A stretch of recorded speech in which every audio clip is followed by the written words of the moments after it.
We're walking up. We're gonna get warmed up.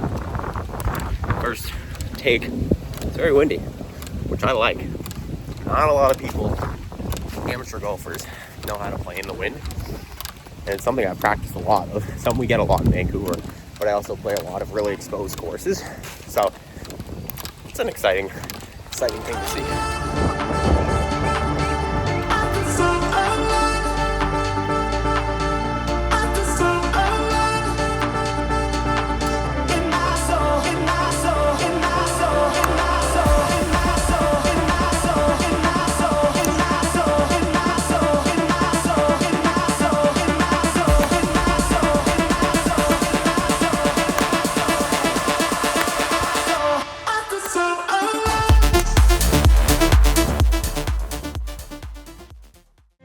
Ladies and gentlemen, welcome to the channel. Welcome to our first tournament vlog.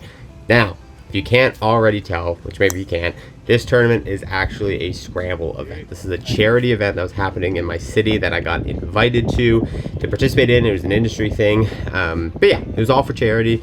It was a big thing. There was 18 times 2, so 36 teams participating in it. It's at Northview Golf Club at the Ridge course. I decided to film this because I've played in one official Golf Canada tournament so far. If you missed that video, go check it out. I'll link it down below. I shot a 79. I came first net, second gross in my division, which is the 0 to 5 handicap division. And this is something I'm going to be doing a lot more of this summer. I have the City Amateur coming up in like 2 weeks, which is a two round tournament with a cut. Then I have a ton more of the Vancouver Golf Tour events, which is the tour I play on here in Vancouver. And I do want to be documenting this journey for you guys. Obviously, I'm playing a ton of competitive golf, and it's something I want to pursue. I practice a ton, and I think my game, I've proven to myself that my game can hold up in tournament conditions, and so I now feel kind of ready to bring you guys along for this journey as well and see where we can take it. So this kind of felt like a good soft introduction. I'm going to be showing you every shot from today. I thought it was interesting for you guys. Like, I know it's a scramble event, but it lets you see me under some level of tournament pressure. Now, again, I know this isn't, the same level of pressure by any means that I was facing in my first Golf Canada event or any of the events I have coming up. But honestly, for me personally, I didn't feel a crazy amount of pressure in those events. It was more just the focus on the shots, and I came into this and I put the pressure on myself. I was like, I want to win this thing. Like, I know that's crazy, 36 teams, like who knows how good everyone is, but I was like, no, I want to step up and I want to win this. And so when I showed up and it was windy, the conditions were tough. We're playing from super short tees. I don't even know what the complete yardage is, but I mean, all the par 5s were like 500 or less, and all the par 4s were pretty much under 400. So it definitely, distance wasn't the issue, but the conditions were actually quite tough. You saw at the beginning, the wind was just blustering. Like, this was a 205 3-wood downhill that I just got hole high. Pretty clutch shot, very small green, water surrounding it, giving us the eagle chance. We had kind of a slow start. The front 9 here, we were playing kind of slow, and that's, again, I wanted to put kind of the team on my back, so to speak. All the shots you're seeing from me, minus some of the putts, are all the shots we use. So every shot you're seeing from me is a shot we use, which I really appreciate the team. And I'm not trying to say I'm some amazing golfer here, but like, it was pretty much all, there was no minimums on tee shots or approach shots. So for the most part, it was a lot of my tee to green play.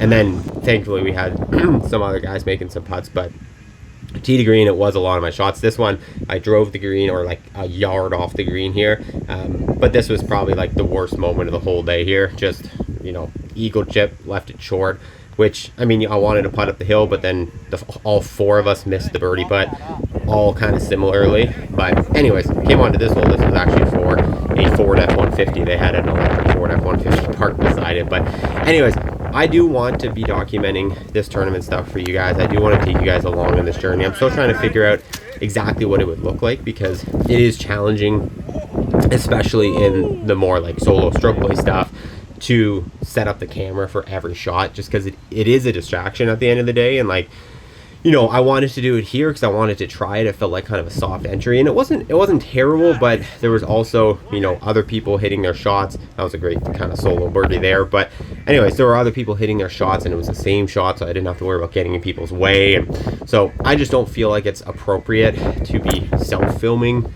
the other tournaments that I'm playing in, the solo ones.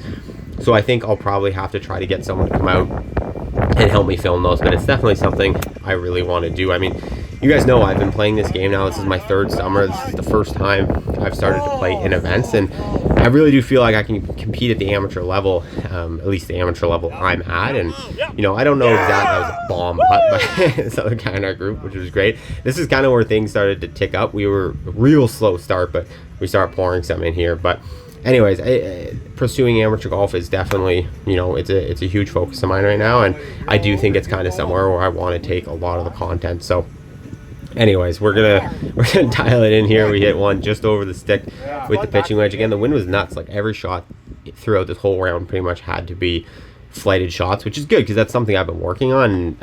Playing golf by the ocean, having a lot of my tournament golf be by the ocean now out here in Vancouver. I think I do have a bit of an advantage over a lot of amateur golfers because, you know, most of us tend to struggle in the wind, but I think just because I play so much of it, I've practiced so much flighting shots. Wind, it makes it tough, but I'm still able to score decently in the wind. So hit a bomb drive here up on this one. Again, shorter par 5, but, you know, it's nice to always have a short iron into a par 5.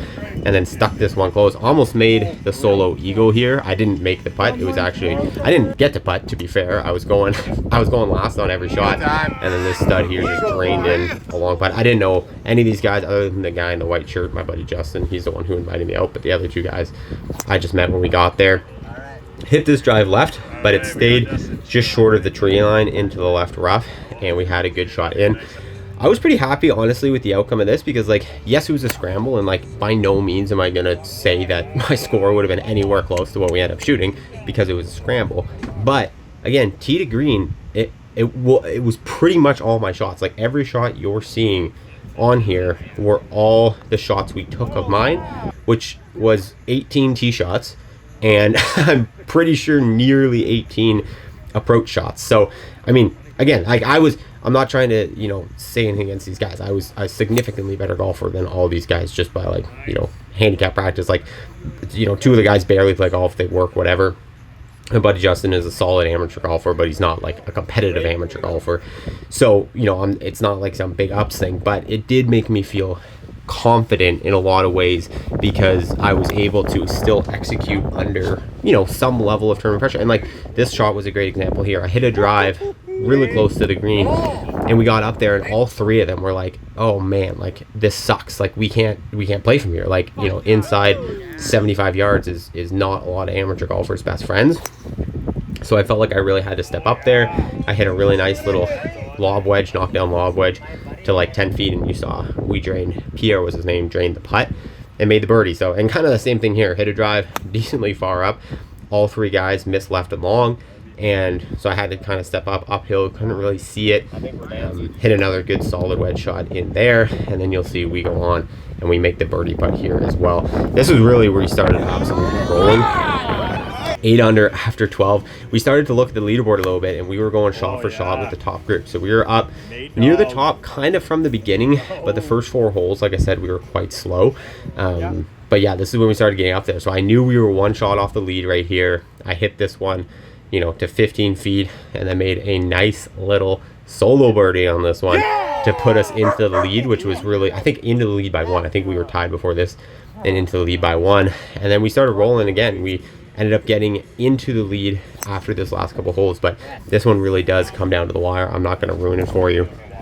It was really fun. It was cool to kind of be in that position too, because we had the live leaderboards on our phone. That was an absolute shank, by the way. This was, so we didn't take 18 of my approach shots, because that one we did not take of mine. That was a shank into the water. That was pretty much my only miss it of the day, but still walked away with the birdie after taking my tee shot, and then Pierre draining the putt again. But anyways, this was a good, interesting test too, because you know, when I played in my last solo event, I didn't have a leaderboard I was looking at. I was just kind of going. I didn't really know where everyone was. I was playing with a guy who ended up winning, who I knew he was like light years ahead of us, but I didn't know where I was. I had no idea I was going to be first net, and I just hit a rock into the water. This was one of the hard shots of the day. You guys can hear the wind howling, just dead into the wind. The only one that made it over was short left of the green here, but ended up hitting a really nippy little wedge to tap in from like 35-40 yards. This is definitely becoming like the strongest part of my game, to take us 11 under after 15. And unfortunately, we have a short par 4 here that we hit right up the middle, hit a great wedge shot from 115, and then you're gonna see starting to set a bit of a tone for the last 3 holes of the video. So close. Good putt. Misread. Yeah, so far. So anyways, I did enjoy the pressure of this one, feeling like, you know, I kind of could put a little bit on myself and really try to execute. And again, being able to hit, you know, tons of fairways, take tons of shots, hit tons of green. I really did feel like if I was playing my own ball here, like we were playing from shorter tees, but it wasn't tough conditions, I probably could have shot a couple under. Like, I don't think it's out of the question, which is good. It's something I want to see. You know, I would love to see that type of game be able to come out in a tournament scenario in the next few weeks. So anyways, this one here, again, just a near miss. We're coming up to 18, well, our 18th hole, which is the 3rd hole on the course, and essentially we were down by one. We knew that. We saw it on the leaderboard. We obviously didn't know what the other group was going to do on their last hole, but we knew we were down by one, so we knew we had to make a birdie. I hit that one into the rough. All 3 guys missed the green. It was dead into the wind. Pierced this little 7-iron. Thought it wasn't going to cover, but it ended up landing over the bunker and giving us like a 20-ish footer, probably like 15-20 footer, and we needed to make this one for the win. All 3 guys putted. I went last, and I just missed it. Came down to the last hole. We ended up finishing 11 under, solo second, I think. It was an interesting event. You know, that's probably not a super low score for a 4-man scramble normally, especially from the distance we were playing at, but with the conditions and with the wind, it definitely played really tough. But anyways, guys, I hope you enjoyed that. I wanted to show you, you know, a glimpse of me playing in a semi-tournament condition. Again, I know it's not the same, but, you know, I did feel like I had similar amounts of pressure I was putting on myself that it was in the other events, because it really did feel like every shot mattered for me. Because we were, you know, I wanted to win this thing, so I really tried to bring my A game for the team, and you know, it was fun. I don't think I would do another one of these. I enjoyed it. I was appreciative for the invite, but I mean, the round took like 5.5 hours, and I don't know. I like serious golf. It's just my thing.